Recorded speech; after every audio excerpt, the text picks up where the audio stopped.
true consistency, and I'm not talking about the quick burn motivation porn consistency, I'm talking about the kind that actually sticks for the long haul, is about an identity shift, going from needing to be seduced by things in order to work at them to being the seducer. I had this aftershock after we put out last week's episode. Consistency has nothing to do with discipline.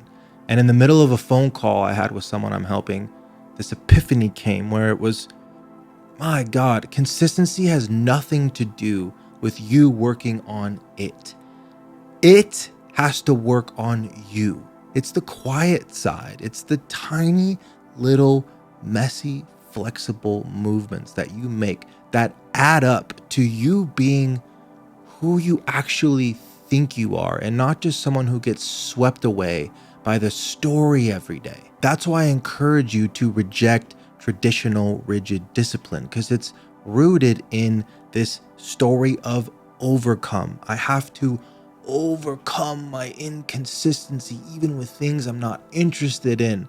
And it's so full of shame, and you can't be the quiet, consistent seducer when you're full of shame. And seduction is quiet, it's subliminal, it's actually being who you say you are, who you think you are. It's mirroring your concept of self. And being who you say you are is a quiet process. And that's why consistency is so elusive, because it doesn't demand attention. It doesn't show you where to work on it. It's a quiet hum, a gentle bubbling below that you have to create yourself.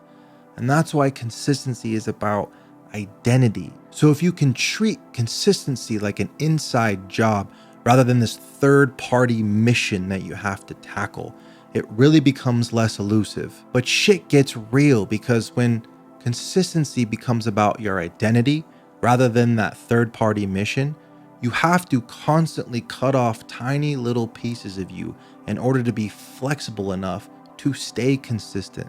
So you're kind of constantly experiencing ego deaths and little mini griefs because of that constant cutting away of the slack that was causing you to get caught up in the discipline overcome narrative, the inflated self-improvement loop that makes everything really unnecessarily intimidating. But then when you get free of that cycle, you no longer have to rely on the dramatic push and pull of a shiny object seducing you into movement, into action.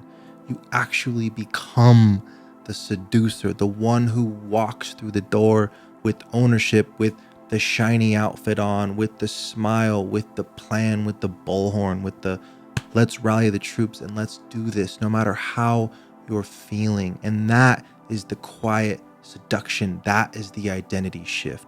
That is going from needing to be moved to actually being the movement and creating the momentum yourself. A lot of this stuff is subtle at first, but when you start to pick it up and start to just be aware of these patterns, it gets a lot easier and it becomes fun. If you can become the seducer and let consistency work in you instead of you working on it in this third-party inflated mission to overcome, it just becomes a part of your identity. That's it for this. Much love, and I believe in you.